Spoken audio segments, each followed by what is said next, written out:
All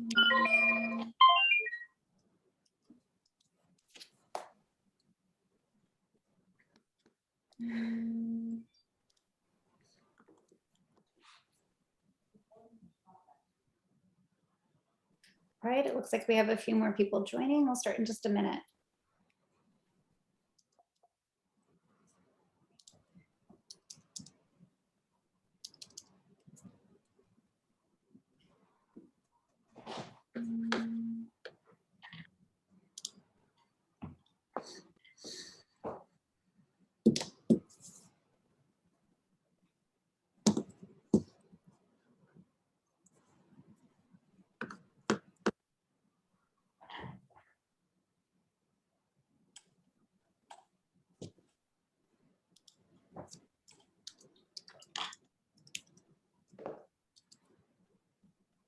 Okay, we'll go ahead and get started. Hi, everyone. I'm Kelly Montez. I'm the AMA board president.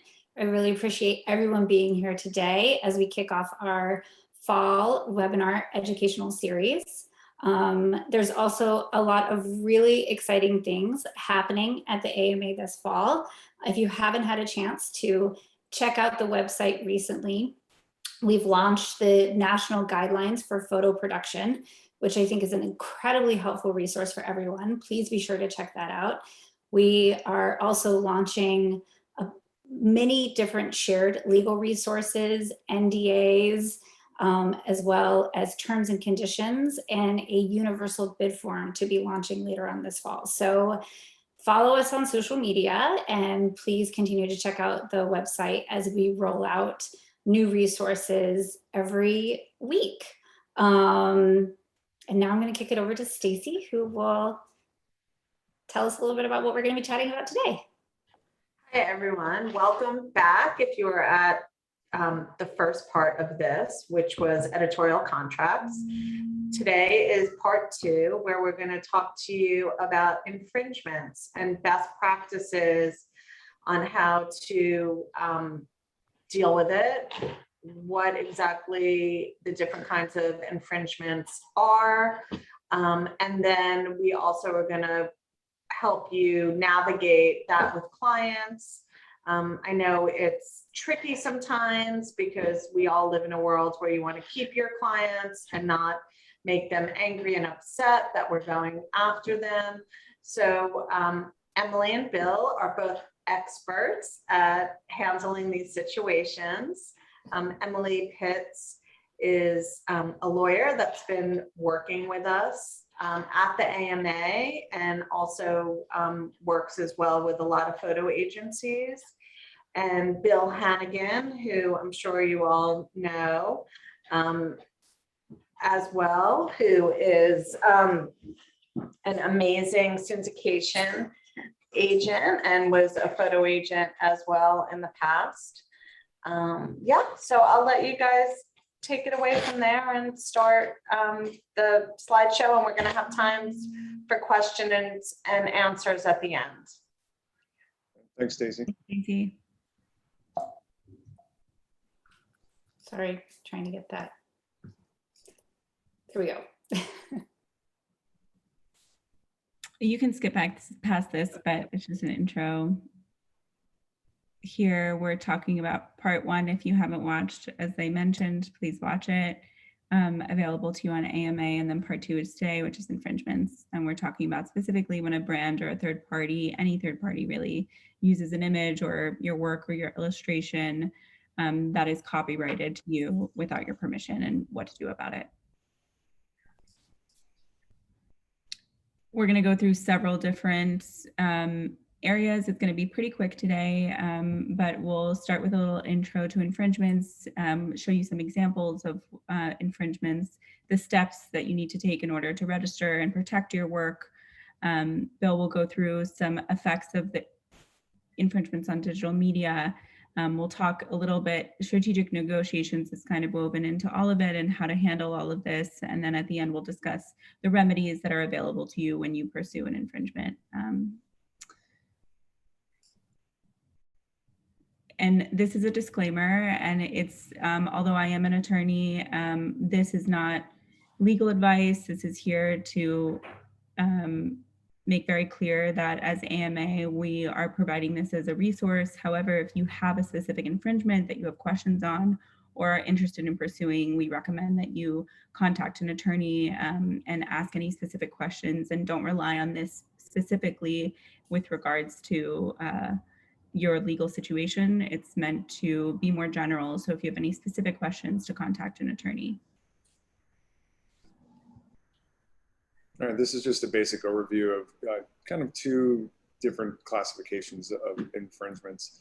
An infringement is a very broad term for any misuse of the work, any unauthorized use, if you will. I'm sure all of you are very familiar with it since the dawn of the internet. It's something we've been dealing with in our industry ongoing.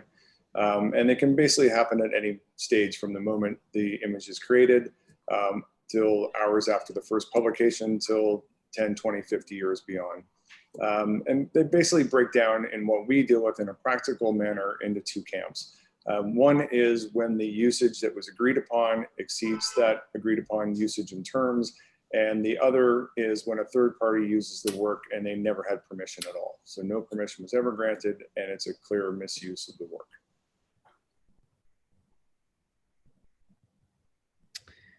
So specifically in the introduction, it's just meant to kind of highlight the steps prior to the infringement happening. Of course, an infringement can only happen to work that you personally own. This can happen if you shoot anything on your own through a test shoot, or are commissioned with an editorial and you own the imagery, or even hired by a brand or an for advertising. You may still own the work after a certain embargo period, which is just a license. So it's always really important to look out for certain language, specifically look for work for hire language, or in California, look for transfer of copyright language, anything where you would be losing control over your image. Then you wouldn't have, obviously infringement remedies won't be available to you. But if you do own the work, then we'll talk about what you should do in order to kind of preemptively protect your work against any infringements. Yeah, for today's purposes, we're assuming that we're discussing images that the photographers are the sole copyright holder generally. Right. We've outlined some specific things to look for in a contract, although as mentioned, every contract is different. So it's always advised to speak with your attorney or your agent, or if you're an agent, to speak with your attorney about the terms that affect ownership or control over the image. A lot of things you'll be familiar with already, but this is here just as a general guide, and you can look for ownership language, usage, licensing restrictions, anything that says the license is non-transferable, for example, or any fees in the event that the usages are extended, and rights to edit or modify the work. And sometimes it allows the underlying commissioning party to create derivative works. It's always good to kind of have a better understanding of what they mean by this. Are they looking to create new works with your imagery? And syndication. One thing I didn't include here, but to also look out for, is moral rights waivers. This is more common in Europe if you're based abroad, but here more and more we're seeing moral rights waivers, which basically allows your image to be reproduced without attribution. So these are things to always look out for, basically as a preemptive measure, to make sure that you continue to have control over your imagery.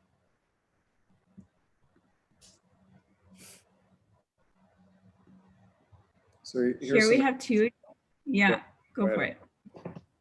Two examples of the type of thing we see routinely, with the evolution of social media in particular. These are very common uses. So on the left, you have a brand using probably a street or paparazzi image, and in effect creating an ad, pure and simple shop now link. On the right, you have an image by a photographer. This is actually personal work, fine artwork. The brand, completely unrelated brand, takes the image, straightforward purchase information, click to buy. And again, very much a commercial use. Emily, I would clearly define this not only as commercial use, but creating an ad. And on top of the direct infringement on the image and the copyright holder, the photographer, there's also issues here related to creating a commercial work with a celebrity and models without any kind of release or compensation. And we'll discuss further about how to possibly enhance your claim when it does include a model or a celebrity. Obviously, like this is Hailey Bieber. You can always, there's different strategies of how to handle these kind of infringements, and you could always work with that person since they obviously have claims as well. There are more rights of publicity claims that we're not discussing today. I just want to clarify that the one on the left, the Beckenbridge infringement, is potentially not an infringement. This is just something that I found, and there is, it could potentially be a licensed use, but most likely is showing that it's pixelated and it looks like it's a paparazzi image, right? So the brand would have just seen the image. Maybe they gifted that to her, saw her wearing it, and it's very commonplace to kind of assume that it's on the internet, especially as a paparazzi image, they may have the right to use it. Here, you'll see the swipe up link to shop now. That makes it commercial use. And here, if say they didn't do it with permission, then it would be a very per se infringement, really, even though it says as seen on. That's even, even calling out the name of the celebrity. There are different ways to kind of enhance your claim, but this would be a very clear-cut case of an infringement mainly because of the shop now link. Can I jump in for 1 second? Yes. So what we're also finding these days is that most fashion brands, if they're posting a piece of their own clothing, they're under the assumption that they have the right to post that image. And a lot of times what happens is the actual fashion departments at the magazines are sending the assets out because they're considered a partner. And there's not any clear language or understanding about the fact that the photographer, unless it's a work for hire, owns the rights and the copyright, and they need to come and ask for permission. That's it. Right. It's something we discussed in our first seminar and that we'll just touch upon here as well. But it's a very good point, Stacey, that really it's a way that you can prevent that from happening is to make sure that you have the right inherently in your editorial agreements to have permission and approval over use by brands after they're published in the magazines, because a lot of brands will lift these images directly from editorials because their brand is in the image, that they inherently think they have the right to use it. This is the most common defense that I've seen. Here it's a little bit different. These examples up on the computer screen, these are images that are sold as prints and other, self-proclaimed fine art. Here, I would argue this is quite the opposite, but what's happening is these underlying images are not owned by the person who has created the artwork, and the artwork is just the addition on the left of the Louis Vuitton scarf and on the right of the flower. So she's taking in an image of the image, and there's certain things we'll talk about later in the presentation about transformative use and whether that's fair use or not, but we argue here that this is pretty clear copyright infringement in another sense, less of, the Instagram ads, but here, just because it's unauthorized. There was no permission granted. There would also be trademark issues with the Louis Vuitton scarf. So there's different remedies available to you depending on that. These images are being sold as her own. There's no attribution to the underlying photographer. These are additional claims, though they're not things that are required in order for you to fulfill an infringement claim. If you see something like this where your image is being used and sold as artwork and there's some sort of addition to it, it's most typically a derivative work. A derivative work just means an extension or a change of the work that you created. And as the copyright owner of the work, you own all derivative works thereof. So you would have the claim to pursue infringement against this artist as a result of these, sales. And this is another example of commercial use as well. So instead of shop now link or click to buy, I mean, they're being sold directly on a gallery website. So you would have a lot of standing here. So this is just a general overview of how to inform your artists or work with them on steps they can do to protect their work. The biggest and strongest protection of an image in the US is to register with the US Copyright Office. That will give you the greatest legal protection, hands down. The work is protected at the moment it's created, but those inherent copyrights are not nearly as strong as the registration with the USCO. You can register all types of works. Generally, we're talking about photographs here, but also videos, illustrations, writing. There are different rules and processes on the Copyright Office website that should be read thoroughly because some of the language is quite arcane. But every type of basic media type can be registered with the USCO. And the registration is really the only mechanism that provides a full resource to pursue an infringement, including going to court and pursuing statutory damages. So it is imperative that artists register to have all of that at their disposal.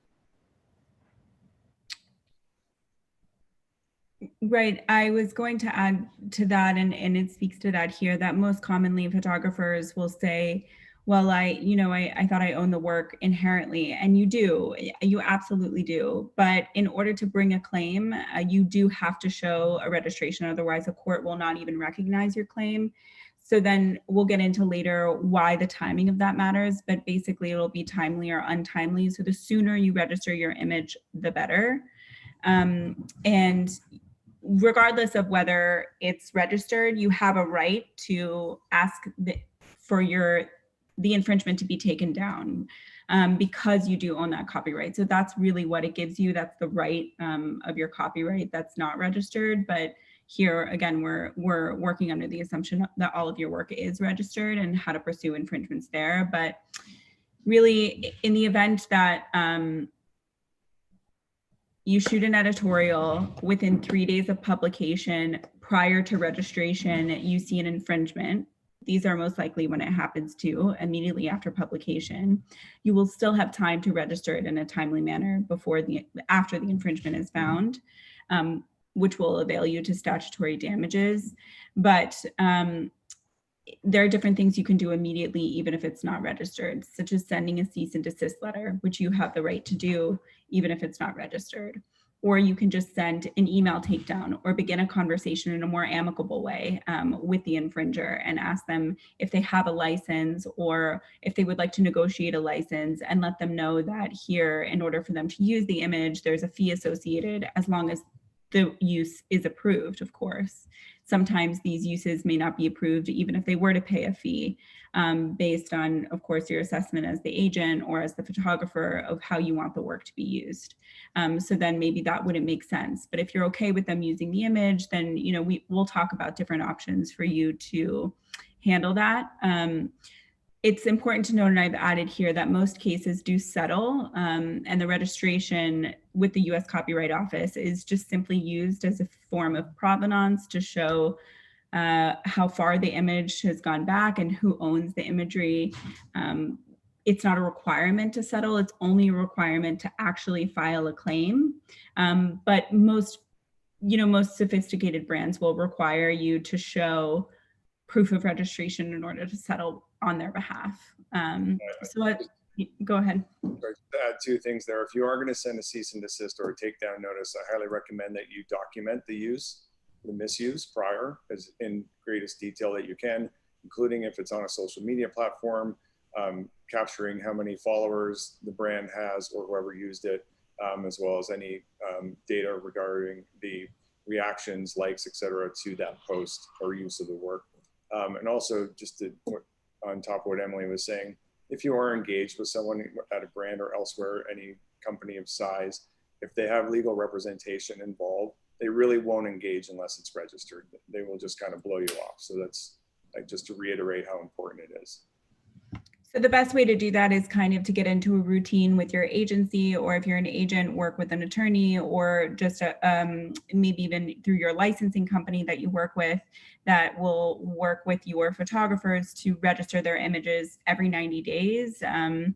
We'll talk more about that too, but that's the best way to do it to keep everything timely.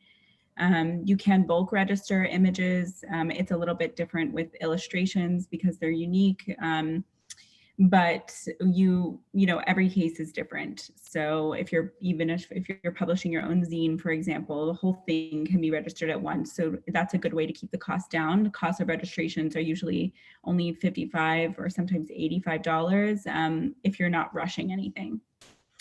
So as we will discuss, you're eligible to claim basically any amount when you're pursuing a copyright claim. Often this will be centered around the amount you would have charged if they licensed it appropriately, but it can be limited by various factors. The amount that you're asking for, such as the nature of the relationship. If this is a client of yours already, or a potential client that is using an image without permission, of course you want to be mindful of those things and how you structure the negotiations, and also the amount of money that you're asking for in return. It may be more bargained for at that stage. Also, the timing of the infringement. Is it years after it was published? Is it immediately after it was published that infringes on your syndication potential? The scope of the infringement. Is it on a billboard? Is it on a commercial? Is it on Instagram? This can affect the amount of money that you ask for as well. So every case is very different. You'll also see later kind of the minimums and maximums with regard to statutory damages, which are, you know, money that's automatically afforded to you with respect to copyright infringements of timely registered images, thanks to the Copyright Act. So we'll get into that too. So Emily just mentioned timely registered. There are two definitions of timely registered. The first being within 90 days of the first publication. So, and the date of first publication, actually, again, speaking of the USCO being arcane in its language, is actually determined as the moment from which you sent the images to someone with the intent for them to be publicly displayed or distributed. So in the editorial context, if you send your edit, the photographer sends the edit to the magazine, that is the date of first publication. So 90 days within that date is when you can register, or at any point prior to the infringement. So I have this conversation with photographers a lot about going back into their archive to continue to register work. And it's important because this protects them for any future infringements. Any future infringements would be considered timely, which goes to the next point, which is then they have at their disposal the ability to claim statutory damages. And that ranges anything from, if you determine it's a small infringement, a few $100s, up to $30,000, or if you can illustrate it's a willful infringement, it's up to $150,000 per image. Willfulness just really goes to the intent of the infringer. So if they knew or should have known that they needed a license to use the image, then it's willful infringement. This is usually, it's harder to prove in some areas of the law and easier to assume in our industry, in the photo industry, because there are, you know, recognized practices to licensing and obviously licensing companies that exist, that brands, usually established brands and even unestablished ones, can do know about to use as a resource. So really what they should be doing is reaching out to you, the agent, or to the licensing company that represents the photographer in order to license the image appropriately. That's why it's better if they're registered. You get, you know, more damages and damages that are protected and almost guaranteed to you through the Copyright Act. In a practical description, we've done many settlements with large media companies and publishers, all of which are our clients, some of which we have licensing history that goes back 15 years. That is a clear example of willing infringer, because they know that to use copyrighted imagery that's owned by the photographers, they have to seek a license. So these cases can be quite large. Sometimes they include hundreds of images across multiple titles or websites that a publisher owns. they've all been settled amicably, but we can discuss fairly significant fees in those instances because they should have known they needed a license. So this is, again, going back more to the breakdown of different things that we see. You know, when our industry moved 20 years ago or so to a totally dominant digital media platform, the misuse of photography, you know, it was day one when it happened. It just proliferated from there. And now with the advent of social media, those are our two main channels here where we see the infringements. And in my experience, and I was saying to Emily today, I counted up, I think we've settled over 3,000 claims of copyright so far in the copyright program that we've built at the agencies. And the vast majority are web-based because we now have the technology that is far more sophisticated to find them. It's much harder to do on social media. That is more anecdotal. That is photographers finding it through tags, things like that. Just because the technology can't crawl a platform like Instagram, the amount of servers and energy it would consume is just beyond what they're capable of at this point. But you know, the reality remains now that this is something that's very vital to our industry collectively and for agents. This is an example that Stacy mentioned earlier. This brand was included in the shoot. They say right in the post, if you look there, that as seen in Harper's Bazaar, but they did not seek any permission, and they certainly didn't ask the model or the photographer the right to put, you know, a direct link to the pricing of the earrings on the post. So there's dual issues there again.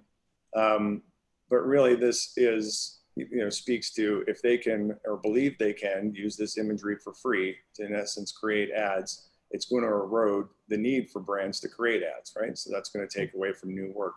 And that's, you know, one of the biggest things that we hope to take away today is that there needs to be a dialogue around this, and it needs to be, you know, a constant back and forth with clients and the agents and photographers around, you know, guarding against this, not so that it doesn't become adversarial, but there needs to be proper protections to put in place. And Emily will speak more to what to look for in actual contracts and what clauses it most address this up front.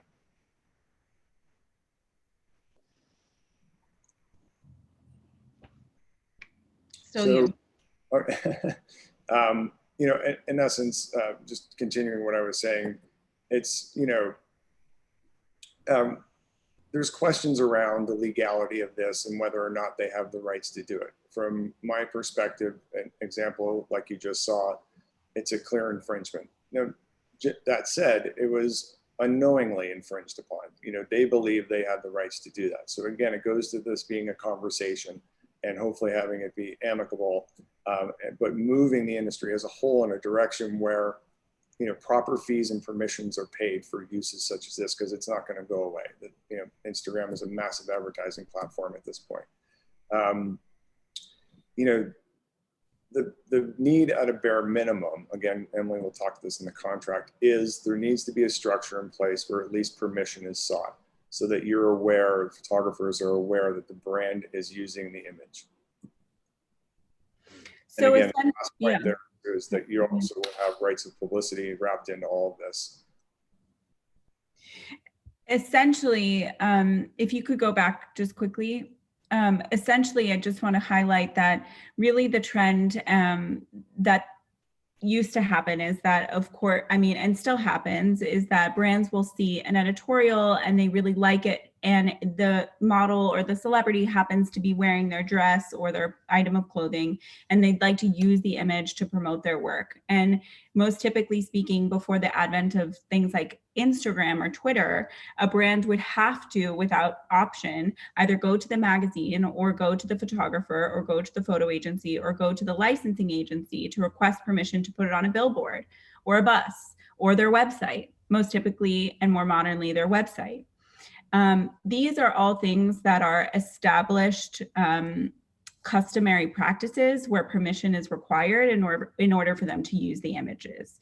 Instagram is less so established because it's new, and also because there's already these relationships that exist between the magazines and the third parties that are featured in the editorials. So often they're the ones lending the clothes directly to the magazines. The photographer is, in that sense, the third party photographing it.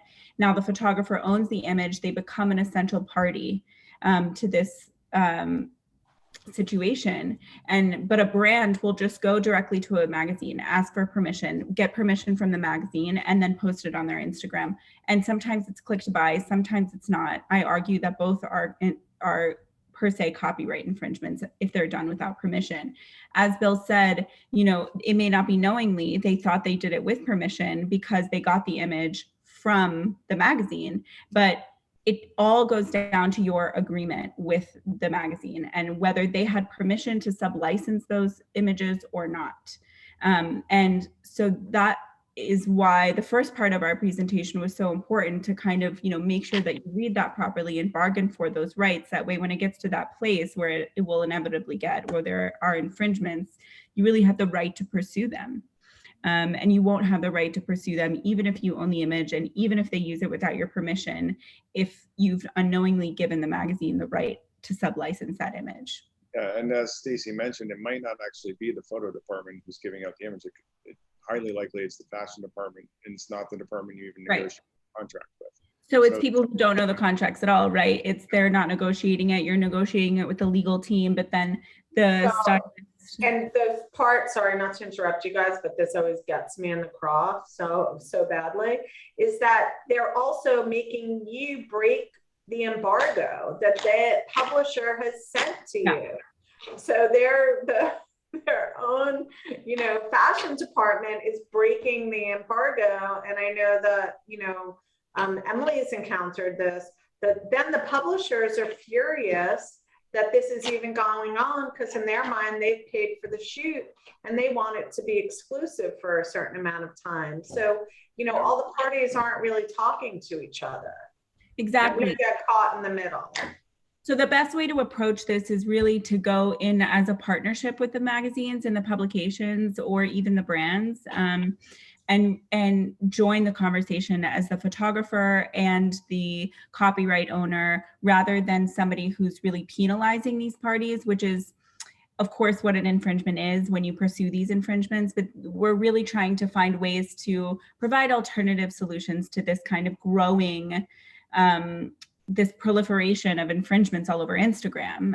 You see your image everywhere and you feel like you can't do anything about it. And we're trying to provide options for you to kind of handle that. And the best way to do it is being preventative, of course, in your agreement. And if you don't do that, how can you do it afterwards? So around and shared interest with the publishers, and I think that's where to start, and brands as well. Yeah, thanks. Go to the next slide now. Go ahead. All right, so this is just, speaking a little bit to what we do through the licensing side of things, which is, we, since again, the dawn of publishing and media moving to being web-based, we have found that, the scale of what we're dealing with, as far as the amount of infringements, it's almost infinite. We use certain proprietary technologies and partnerships to find these things and pursue them. But as the internet continues to expand, it will never catch up. We'll never find everything. And the scale of the misuse would blow your mind. And what we've engaged in now with a lot of the companies that we come to financial settlements with or engage with larger scale infringements is, it's a lot of education. It's a lot of talking to them about best practices and policies and educating their staff. A lot of what we see too is that traditional media companies like a Hearst or a Condé Nast have acquired a lot of websites that have gained traction and built real businesses and are large scale platforms with big audiences.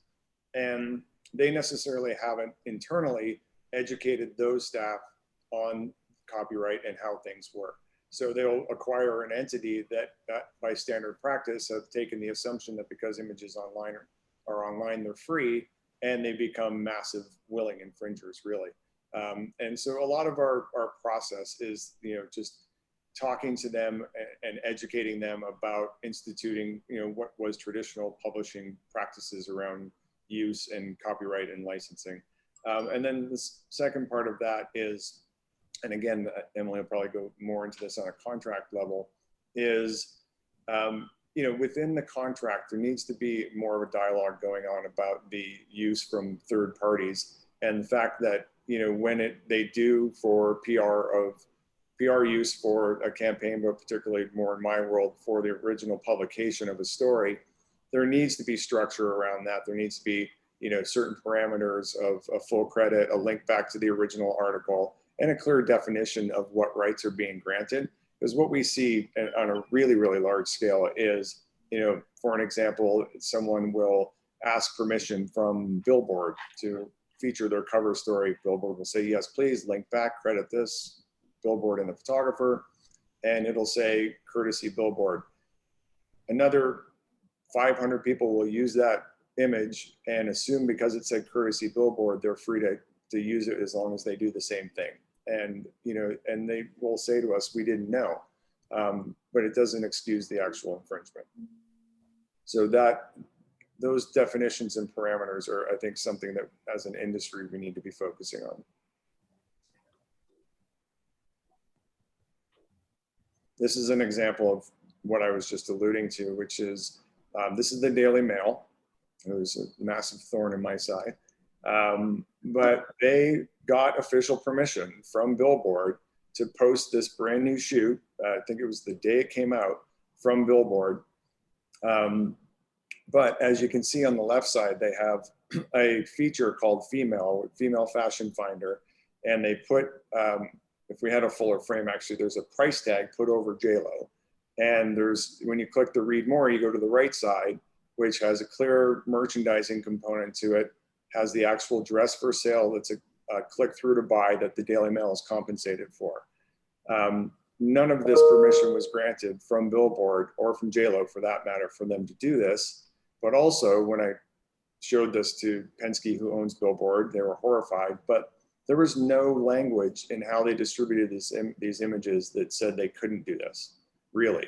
I mean, it was gray and vague, but they basically was an email that said, sure, here's a link to the images, please copyright Billboard, and that was it. So, there's not a lot of recourse really for the photographer in this case, other than to pursue the potential commercial infringement. But this is not an anomaly. This is something we see 15, 20 times a day, this type of misuse or overuse, overreaching use. And it could all be taken care of if there was a proper conversation up front at the contract level. So what if there isn't a proper conversation up front at the contract level, right? The idea is that you found your image, the contract it didn't even exist. And say there was an email conversation and you've given the authorization for a brand or a platform to use your image once or for 1 year. And that use either exceeds the 1 year, which makes it copyright infringement after that time if they don't renew the license, or it's a party that had never had permission in the first place, which is, as Bill said, the most common way that infringements kind of happen. There's different ways to negotiate as we've gone through. You can send a cease and desist, you can negotiate directly, and either one of those things you should discuss with your attorney or your licensing agency or anybody that handles that on your behalf. There are different ways that this will end up settling, for lack of a better word. There's remedies that can end in usually a financial payout in order to pay for the infringement, which will also require them to take the image down. And then in exchange for that payment, you as the copyright holder will release the infringer from any further claims with regard to that specific infringement. You're basically giving up your right to sue them in the future ever again with regard to that infringement. When you memorialize that kind of agreement in exchange for money, that's called a settlement agreement. Those things happen most often. Bill, probably handled the majority of his 3,000 infringements this year and did in settlement agreements. These are very, very common and often contain confidentiality stipulations for you not to repeat that, this infringement ever happened, or to use it in a presentation like this, for example. Another way that you can basically negotiate a remedy for an infringement if you don't want to sue this person because they are your client or a potential client, or really they're not answering, or they want to continue using the image, for example, and you're okay with that, then you can offer a retroactive license agreement. Of course, this is something that you should do in tandem with your artist or your agency or your lawyer to decide if that's the best option. Often these will also include some language regarding a release that disallows you from ever suing on that infringement in the future, but it also gives the user and the infringer the right to continue using the image. So the financial settlements are often very, very similar. They can be less because they reflect just a licensing fee rather than an infringement fee. But here, this is most common if your image is not timely registered and the brand would like to continue using the image. Or you'd like to offer for them to continue using the image. It's a more amicable way to settle, but not always the best option if those things don't work for you. Statutory damages are there if you have registered your image in a timely manner. So this is why we really harp upon this. And as we mentioned, it's really part of the Copyright Act. So if there's any infringement, even if it's years down the line and you find the infringement years later, but your image will have been registered within 90 days of your publication date, then you're always forever going to be afforded statutory damages if you ever find an infringement on that image. So the statutory damages can range anywhere, but up to $150,000 per infringement. So the way this works, and it's worth mentioning here, is that this matters how you register them. I mentioned before very briefly that you can bulk register your images. I don't want to get too into the weeds. If you have any specific questions on this part, please definitely let me know, or let us know. But you can bulk register your images, and that's a good way to keep costs down. But if a brand is using multiple of your images and it's within this 90-day period and you have not registered them yet, I would recommend to register them separately, because each separate registration is a separate infringement, which would allow you greater statutory damages. That's up to $150,000 per registration. Per registration is per infringement. So if that's complicated, I'm sorry, let me know. But if it's not, it should be very cut and dry, really, even though it's just about registering your images in a timely manner. And then there are alternative resolutions. Of course, we've had Bill and I discuss the different cool things that we've been offered by brands in order to settle. Sometimes they offer you clothing or trades, or you've had travel packages. Weekend So, getaway. right. And sometimes, if it's a brand that you're interested in working with, you can even offer a guaranteed shoot with them in the future, for example. And then if they commission your artist and you're willing to release the claim, then that could be a good exchange that works for you. So, stay open to kind of different options. If monetary compensation doesn't really work for that infringer and maybe too onerous on them, then there are different ways then you can come to resolutions that don't just involve taking the image down.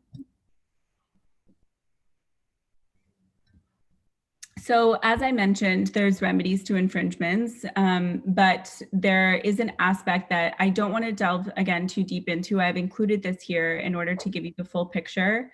If you have further questions on this, please let me know. But I know most of the viewers are not attorneys, so I apologize if it gets too legalese, but there's such a thing as an affirmative defense. And to keep it short and sweet, an affirmative defense to copyright infringement basically just means that while you may find an infringement like the one here, you don't have the right to sue on it, or you do, but then the other party automatically has a defense that will win.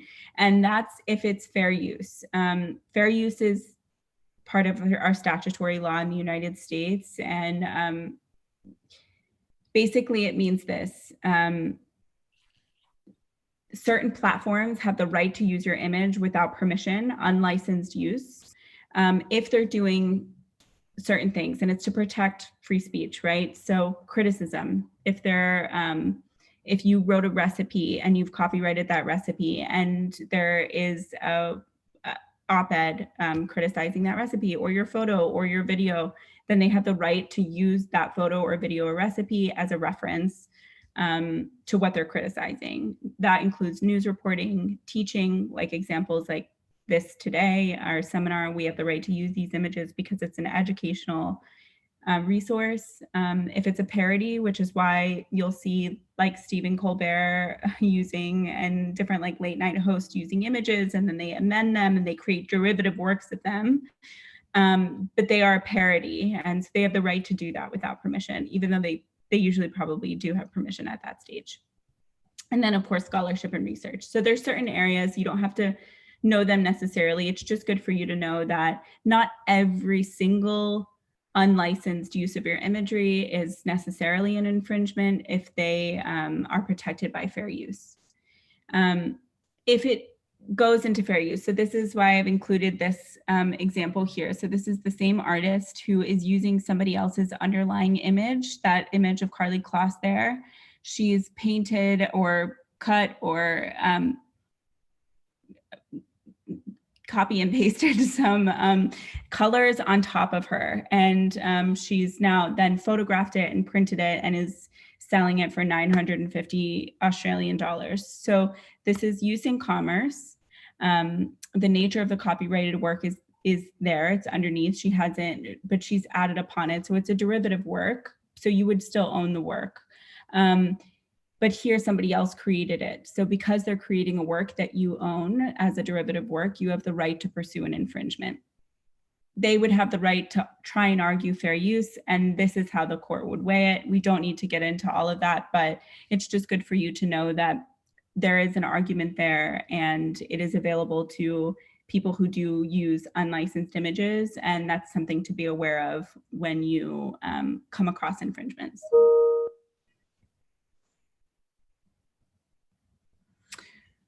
So this is really just an overview.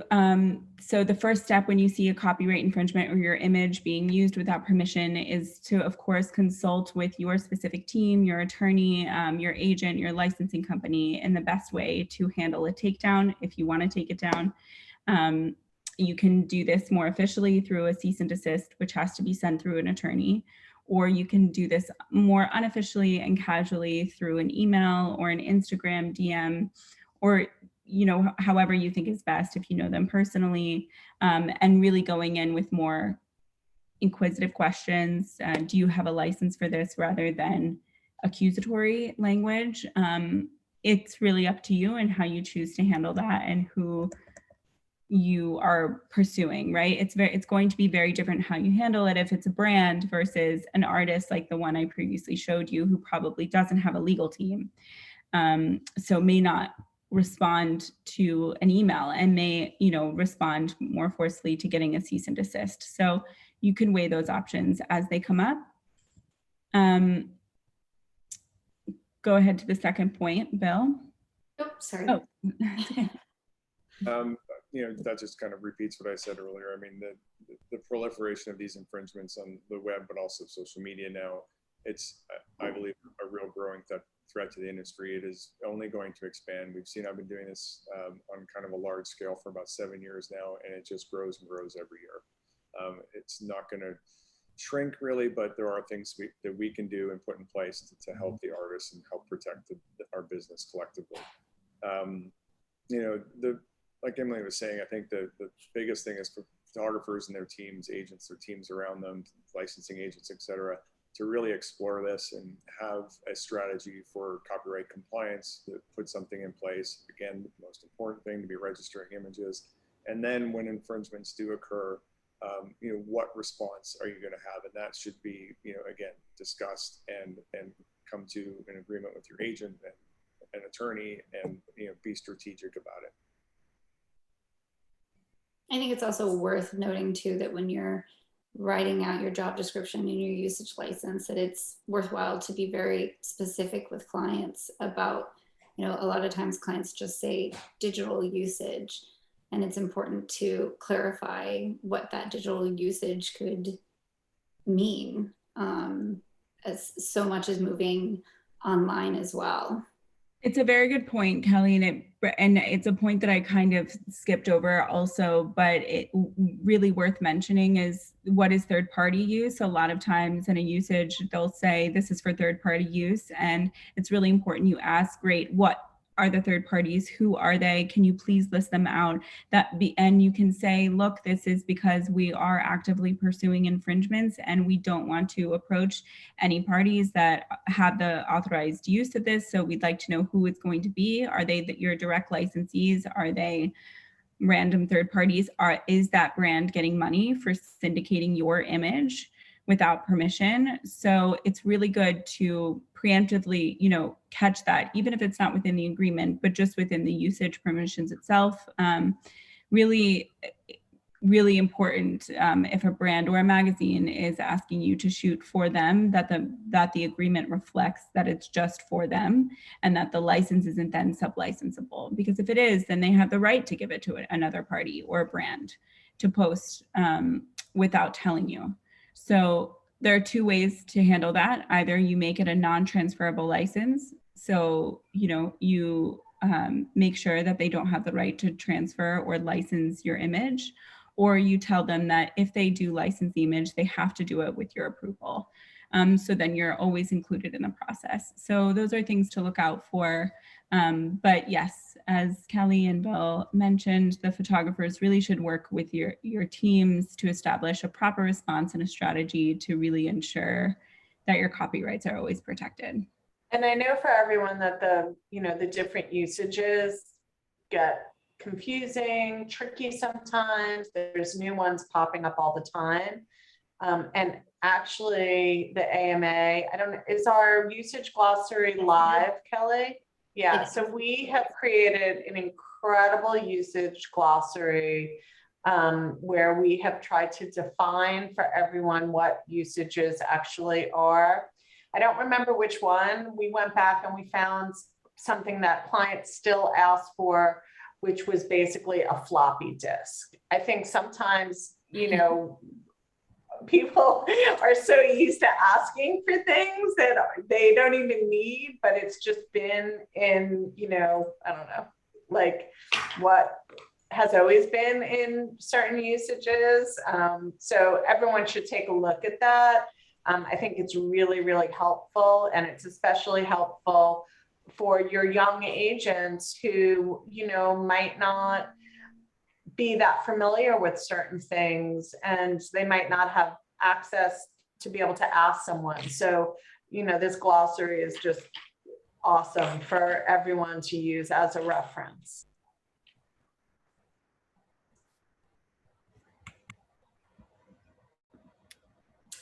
So we want to open it up to questions, of course, but we're also going to continue the conversation because we know that sometimes when you have a chance to let all of the information sink in a little bit later on, you'll be like, oh, wait, I wish I had had an opportunity to ask Emily this or Bill that. So this upcoming Wednesday, we're going to continue the conversation on Clubhouse, and we welcome you all there as well. I just noticed that there was a question just to answer that, just to clarify that you can register unpublished works. If your work has not been published, but you do own the work, or it's a personal project, or it's an artwork that you've just created, it's already copyrighted the moment it's fixed in a tangible medium. So the moment it's created and out of your brain and onto paper or whatever medium you're using, it's copyrighted, but you can also register those the moment you create them with the Copyright Office, even if it's not chosen for publication, for example, through a brand or an editorial. If it's personal or fine artwork, you can still register it. Yeah. There are definitions of published versus unpublished work on the USCO site. For example, if you didn't publish it in print, but you published it on your website, they consider that published. So you don't want to put it anywhere publicly displayed if you want to register it as unpublished. We have another question. I'll read it. On my photo business Instagram page, I currently have my stories post reels blocked for resharing by viewers because I don't want them appearing on other accounts other than my own profile. If an individual reshares my Instagram post or story, etc., of one of my images to their personal Instagram stories post via a third-party app that allows reposts or even directly via Instagram, is this an infringement? That's for you. Yeah, the answer, the very classic lawyer answer is it depends. And it just depends on whether the repost is commercial use. And that is also it's something you can argue either way usually, but if it's a repost and it includes a swipe up link, that would be a very clear infringement. For example, even if it's a repost by somebody who then has a link in their bio, it's arguably use in commerce. If it's a repost by an individual, those are protected through Instagram's own terms and also through fair use, so as an individual. So typically, so of course it depends, but I think I didn't know that you could block from reposting, and I love that feature.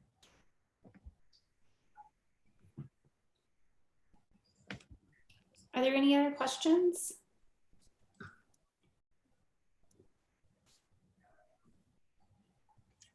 I look forward to hosting also with Bill next Wednesday. I would encourage, if you're an agent, to have your photographers and artists or illustrators, directors tune in as well. It's really hopefully a platform for artists to really be able to talk to us directly and ask us any questions they have about the process, or if they have any specific infringements. Of course, it's not going to be legal advice either, but we'll try and keep it informative as possible. Thanks everybody for coming today. We are going to send out a link to the webinar as well, so that you'll have a chance to review this. And for those of you who are AMA members, we'll also be putting a link to the deck on our site in the coming week. Thank you so much, Emily and Belly. Thank you for having us. Thank you, Emily. Thanks, everybody. Bye, everybody.